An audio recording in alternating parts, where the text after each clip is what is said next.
Muy buenos días, Dios les bendiga. En esta mañana quisiera compartir con ustedes del Evangelio de Lucas, capítulo 13, versículos del 1 al 9, dos historias y una parábola que Jesucristo comparte con sus discípulos. Así que vamos a nuestras Biblias, por favor, para hacer nuestro devocional juntos. En esta mañana, les repito, Lucas, capítulo 13, versos del 1 al 9, donde hay tres historias. Y a esto le he titulado Los frutos del cristiano. Los frutos del cristiano. Entonces, si tienen ahí sus Biblias, vamos a leer. Dice así la palabra de Dios en Lucas, capítulo 13, versos del 1 al 9. En aquella ocasión, algunos que habían llegado le contaron a Jesús cómo Pilato había dado muerte a unos galileos cuando ellos ofrecían sus sacrificios. Jesús les respondió: ¿piensan ustedes que esos galileos, por haber sufrido así, eran más pecadores que todos los demás? Les digo que no. De la misma manera, todos ustedes perecerán a menos que se arrepientan. Ese es el primer caso. Les decía, son tres historias, dos historias, una parábola. La segunda comienza en el versículo 4. Sigue hablando Jesucristo. ¿O piensan que aquellos 18 que fueron aplastados por la torre de Siloé eran más culpables que todos los demás habitantes de Jerusalén? Les digo que no.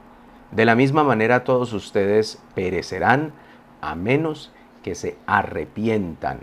Segundo caso, segunda historia, segunda tragedia, donde Jesucristo hace énfasis al final en el arrepentimiento. Y ahora viene la parábola, a partir del versículo 6 hasta el verso 9. Continúa hablando Jesucristo. Entonces les contó esta parábola. Un hombre tenía una higuera plantada en un viñedo, pero cuando fue a buscar fruto en ella, no encontró nada. Así que le dijo al viñador: mira, ya hace 3 años que vengo a buscar fruto en esta higuera y no he encontrado nada. Córtala. ¿Para qué ha de ocupar terreno? Señor, le contestó el viñador, déjela todavía por 1 año más, para que yo pueda cavar a su alrededor y echarle abono. Así tal vez en adelante dé fruto, y si no, córtela. 3 historias, les decía, en el libro de Lucas, Lucas capítulo 13. Estas historias se dieron porque a Jesucristo lo acompañaban multitudes y les gustaba tener diálogo con él, interacción con él, plantearle situaciones hipotéticas, a ver qué respondía el maestro. Bueno, eso era lo que tenía que hacer un maestro. Entonces Jesucristo, muy bueno en esto de contar historias, en esto de inventar relatos a manera de parábola, pues él siempre habla a su público, responde sus preguntas, responde a sus inquietudes, pero le da, por supuesto, muchos niveles de reflexión, de profundidad espiritual a todo lo que él comparte. Entonces, lo que vamos a hacer es a repasar las 3 historias, a entender lo principal que plantea Jesucristo en la historia y luego a hallarle aún más profundidad al relato y a la reflexión. De nuevo, hoy estamos hablando en nuestro devocional sobre los frutos del cristiano. 2 historias que cuenta Jesucristo, terminando con una parábola, Lucas capítulo 13, versos del 1 al 9.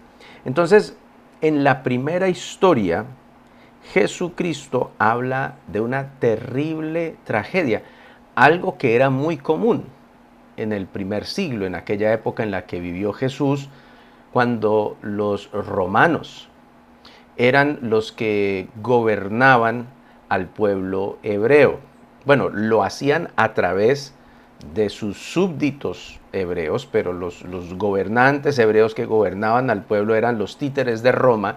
Roma era bastante impaciente con el pueblo hebreo y por cualquier razón, por más pequeña que fuera, acababa con ellos.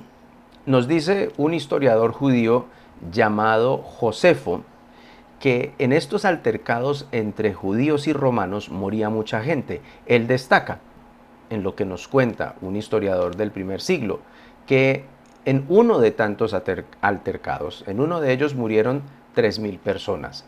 En otro, destaca este historiador judío, murieron 2.000 personas. En este relato que menciona Jesucristo, Jesucristo dice, a Jesucristo le comentan, a ver él cómo reacciona. Y le dicen, Señor Jesús, resulta que Pilato, el gobernante, dio muerte a unos galileos cuando ellos ofrecían sus sacrificios. Le llegan con esa noticia de esa tragedia.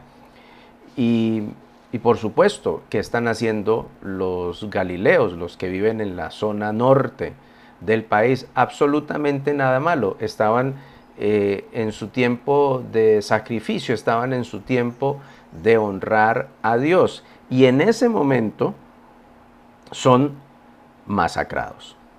Jesucristo escucha esta noticia, por supuesto que es terrible, por supuesto que es trágica, pero les hace una pregunta a su audiencia.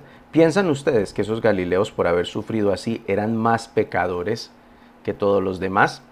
Entonces lo que está sucediendo ahí es que se sacan a veces conclusiones. ¿De qué tipo? Como murieron, se lo merecen. Una ecuación muy sencilla.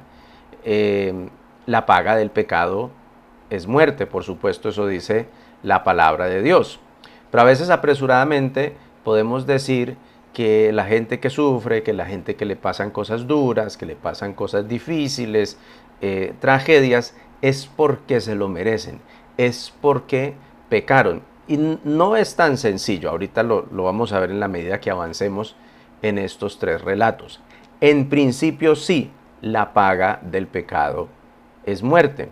Pero aquí Jesucristo se le plantea una situación bastante cruel, bastante injusta, y Él les hace la pregunta, ¿piensan que esos galileos sufrieron?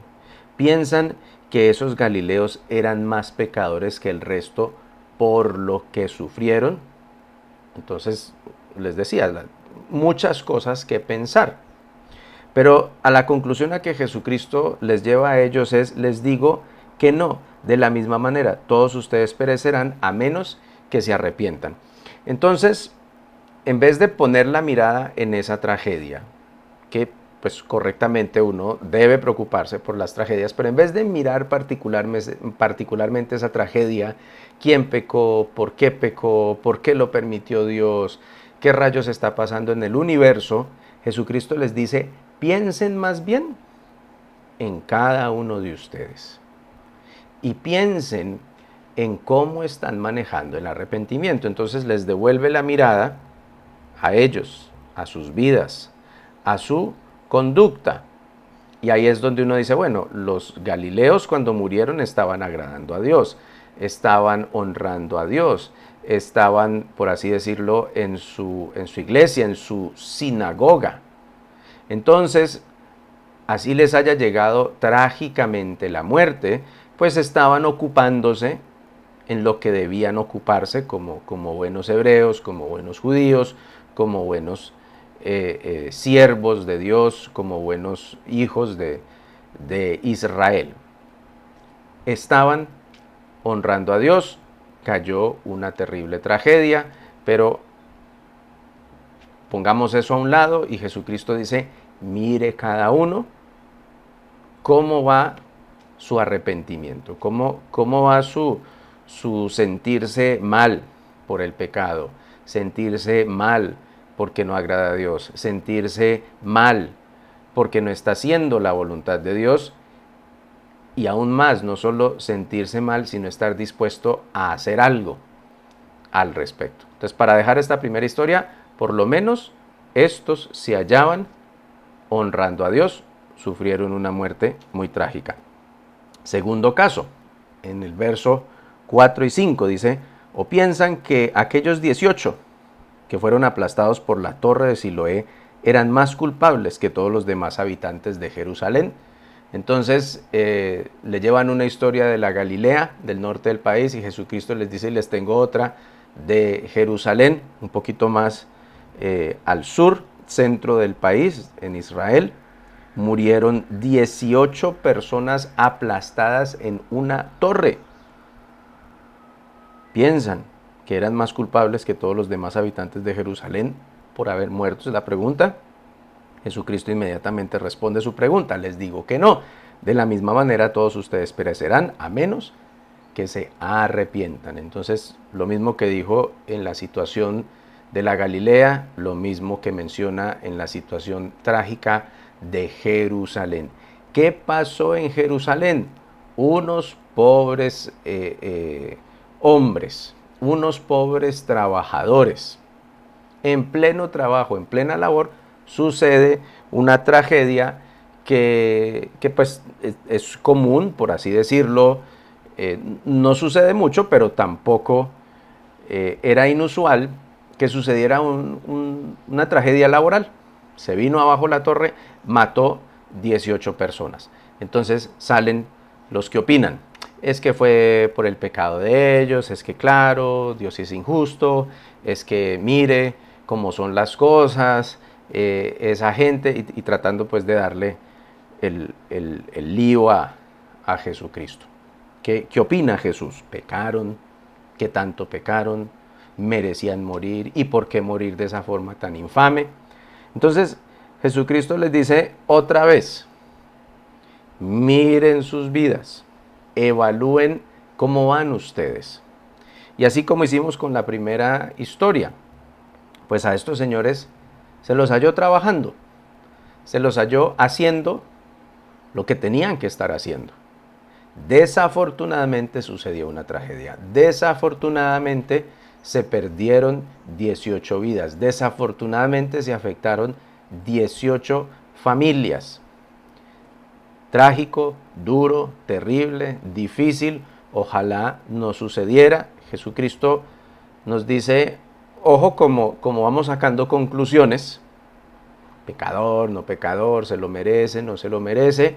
Lo importante es, y de acuerdo a lo que estoy pues haciendo énfasis en esta reflexión, en nuestro devocional, ¿qué está haciendo usted? Y aquí profundizamos, ¿no? ¿Cómo queremos que Dios nos halle cuando nos llame a su presencia? Para ser un poquitico crudo con estas dos imágenes de dos tragedias. Que nos halle en la iglesia, que nos halle en alabanza, que nos halle laborando.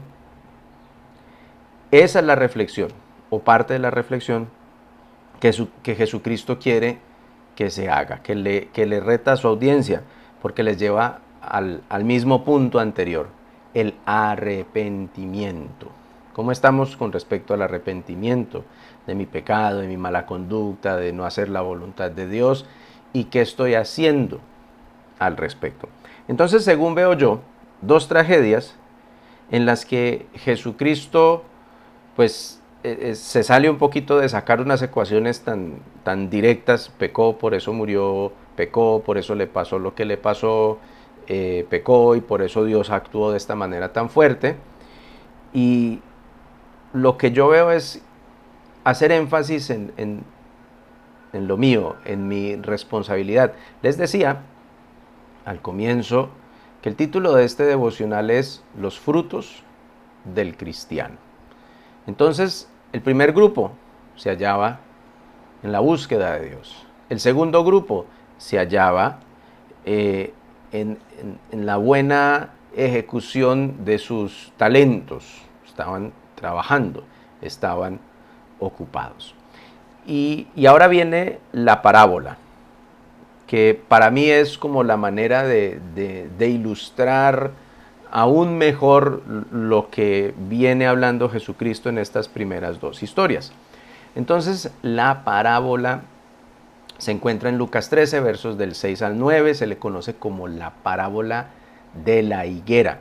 Y antes de leerla, solo recordarles unas cositas de las parábolas. Las parábolas, ¿qué es una parábola? Es una historia que Jesús inventa, donde Él toma situaciones cotidianas del día a día y les da un significado espiritual. Y en la parábola uno empieza a meditar este personaje literalmente qué hace, pero luego dice, bueno, ¿y este personaje a quién puede representar?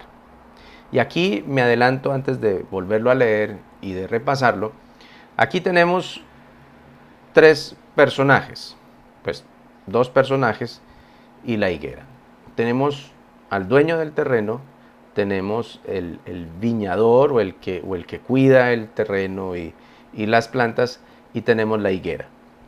Y lo que yo voy a concluir es que el dueño del terreno es Dios, el viñador es Jesucristo haciendo la obra, y la higuera literalmente para el pueblo hebreo representaba a Israel.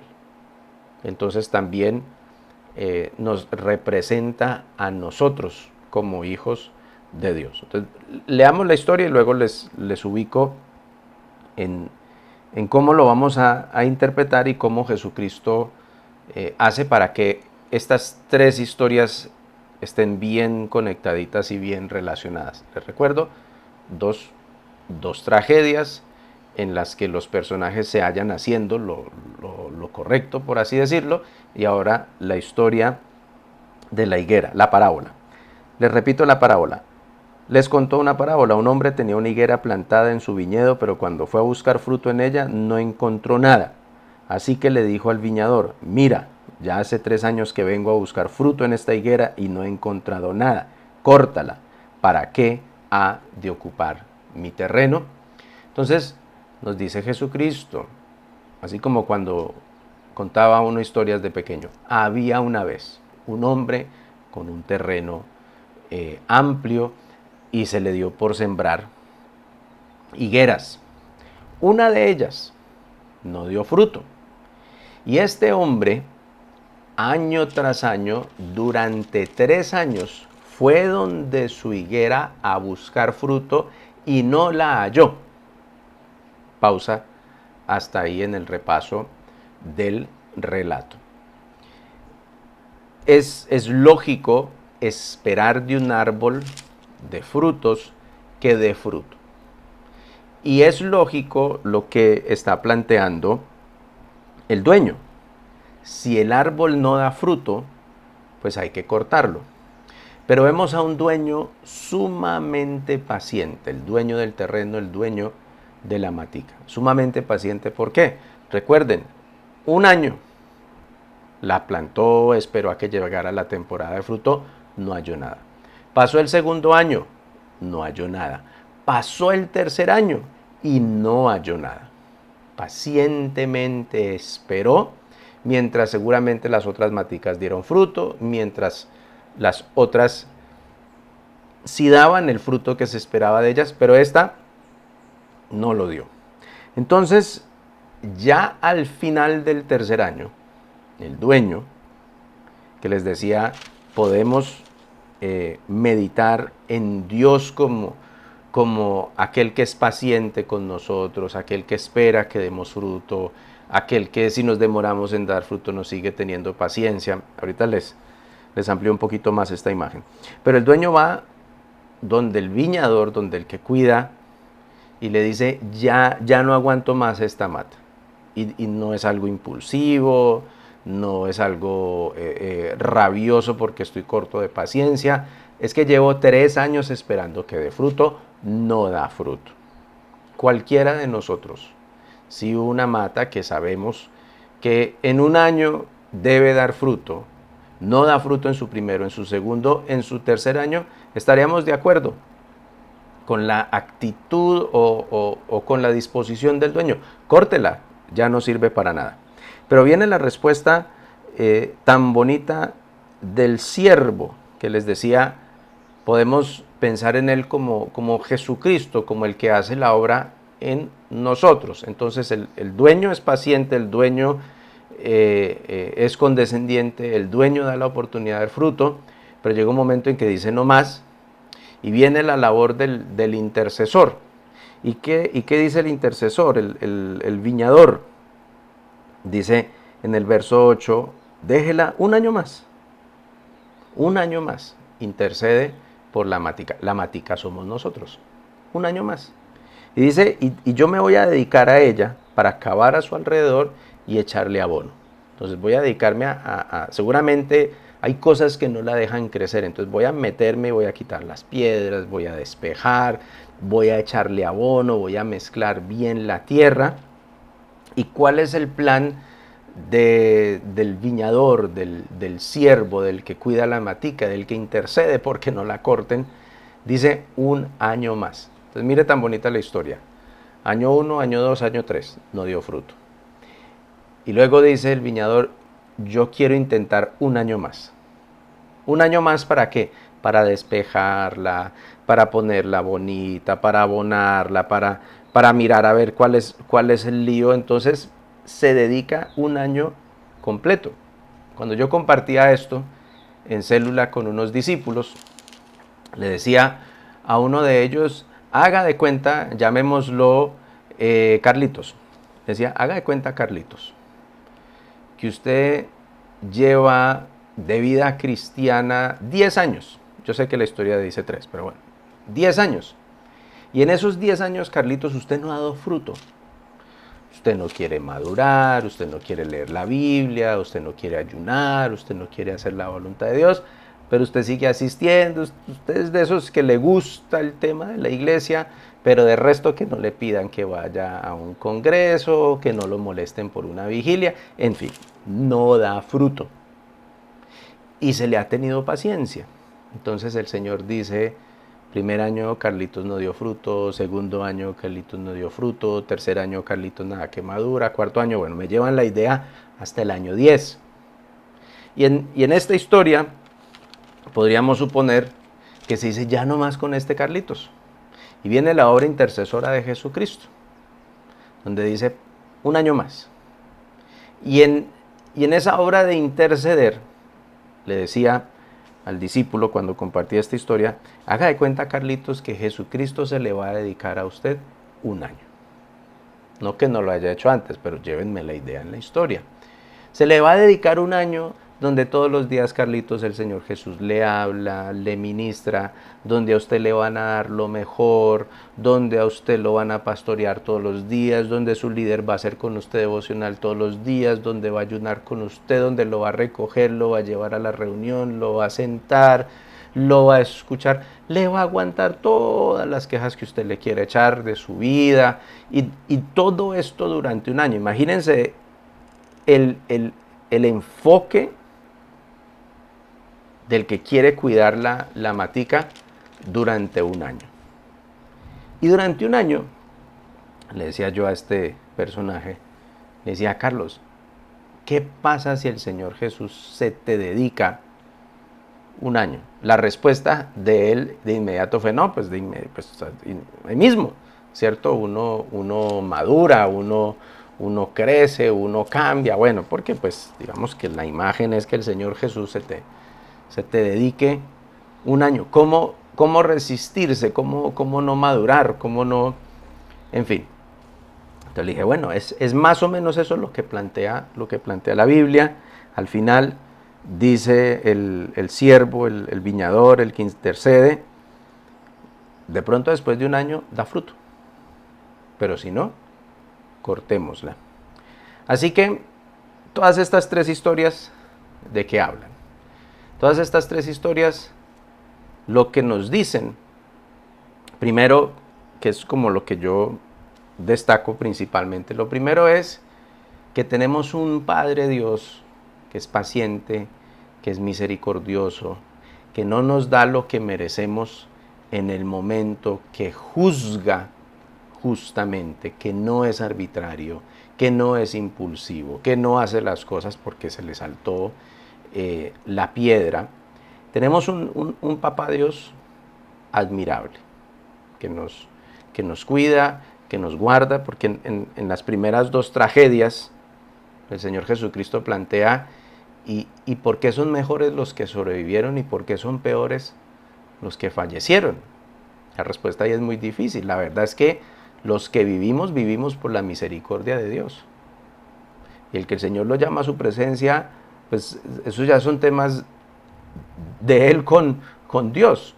Pero nosotros tenemos que ser más bien agradecidos de la misericordia de Dios, que aún estamos con vida.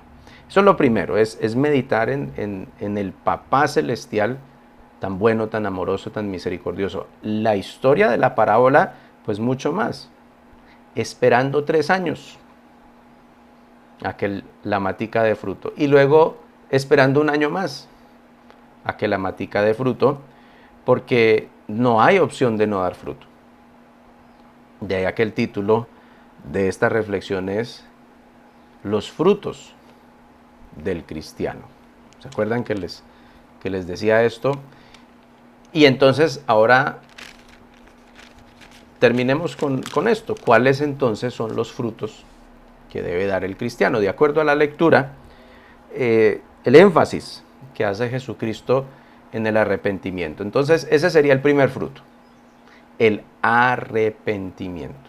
Y es esa capacidad de reconocer el pecado, de pedir perdón por el pecado, de reconciliarse con el prójimo, de pedir perdón a Dios. El arrepentirnos no solo implica sentirnos mal, sino también el tomar decisiones al respecto y en el caso, por supuesto, del pecado, pues decidir hacer lo opuesto. Entonces el primer fruto es el arrepentimiento. El segundo fruto tiene que ver con la imagen que nos da el que intercede o el que quiere cuidar a la higuera 1 año más. Y es entonces dejar que se cabe alrededor y que se eche abono, tomando el lenguaje de la parábola. Parte del arrepentimiento, si es que estamos realmente arrepentidos del pecado, de las consecuencias del pecado, de la esclavitud del pecado, es dejarnos ayudar. Si lo mío es la mentira, ayúdeme, líder, con la mentira. Si lo mío es el mal manejo financiero, ayúdeme, líder, con el mal manejo financiero. Si lo mío es la ira, pastoréeme en el área de la ira, de la impaciencia. Si lo mío es el desorden, cualquiera que sea el pecado que nos aleja de Dios, que nos va a llevar a la ruina, que nos está haciendo daño, que le está haciendo daño a mi familia, a mis hijos, pues dejemos que el Señor cabe alrededor y nos echa abono. Ese sería el segundo fruto. Primer fruto, arrepentimiento. Segundo fruto, dejarse ministrar. Y el tercer fruto es dar fruto, porque no hay opción de no dar fruto. Recordemos el reclamo que se le hace a la higuera. Como cristianos, no es opcional no dar fruto. No es opcional no madurar en la fe. No es opcional no dar pasos de fe. No es opcional no aceptar retos de fe. El cristiano está llamado a dar fruto. Además que, otra vez, cuenta con la paciencia del Padre, el amor del Padre, la condescendencia del Padre, el perdón del Padre, la salvación del Hijo, el amor del Hijo, la intercesión del Hijo, la transformación del Espíritu Santo. O sea, tenemos todo a nuestro favor para dar fruto. Entonces, el tercer fruto que debe dar un cristiano es precisamente dar fruto que agrade a Dios, dar fruto que honre a Dios, dar fruto que le dé la honra y la gloria a Dios. Y eso nos debe llenar de esperanza. como la matica, como la higuera de la historia. Si llevamos un año sin dar fruto, bueno, el Señor tendrá paciencia y Padre, Hijo y Espíritu Santo estarán en su labor para que demos fruto. Hay esperanza para los que aún no han dado fruto. Todavía hay tiempo de arrepentirnos de nuestros pecados, de dejar que Jesucristo nos trate. Así que antes de orar, pensemos en qué fruto podemos dar, que no hemos dado, que no hemos querido dar, que no nos hemos sentado a pensar en si puedo hacerlo o no. ¿Dónde? Pues podemos dar fruto en el hogar, podemos dar fruto con nuestros hijos, podemos dar fruto en el trabajo, podemos dar fruto en el barrio, podemos dar fruto en la iglesia. Y que esa sea la reflexión de los siguientes días. Como la higuera de la historia, que demos fruto. Y como las otras dos historias anteriores, pues que el Señor nos halle ocupados en dar buen fruto, honrando a Dios, ocupados en la labor a la que el Señor nos llamó y permitiéndole al Espíritu Santo, permitiéndole al Señor Jesucristo, permitiéndole al Padre que haga su buena obra en nosotros para que demos buen fruto. Con esto en mente les invito a que hagamos una corta oración y pidamos la bendición de Dios para este día y este resto de semana. Padre bueno, te alabamos, te exaltamos y te bendecimos, te damos muchísimas gracias por tu paciencia, por tu amor, por estar dispuesto a darnos una, dos y muchas oportunidades para hacer lo bueno, para hacer lo que te agrada, para dar fruto, Señor. Porque tu esperanza, Padre Santo, habiéndonos lavado con la sangre de Jesucristo, habiendo sido transformados por la obra del Espíritu Santo, tu esperanza, oh Dios, es que demos fruto. Porque si Jesucristo activamente está actuando en nuestras vidas día a día, Señor, pues lo más natural es que demos fruto. Así que gracias, Señor, por el desafío y por la esperanza de dar fruto. Y gracias, papá, una vez más, por tu paciencia, por tu amor, por tu misericordia extendida sobre cada uno de nosotros. Y permite, Señor, y siembra en nuestros corazones tu expectativa de fruto para nuestras vidas, en el hogar, en el trabajo, en todo lo que hagamos, Señor. Que podamos deleitarnos en hacer las cosas que a ti te agradan, en hacerlo todo para tu honra y para tu gloria, en poder decir que estamos dando fruto como resultado de la maravillosa obra transformadora de Jesucristo en nuestras vidas, como resultado del Padre amoroso que tenemos en el cielo. Gracias, Espíritu Santo, por ayudarnos, por enseñarnos a dar fruto. En el nombre de Jesucristo hemos orado. Amén. Bueno, que el Señor les bendiga, les guarde en este día.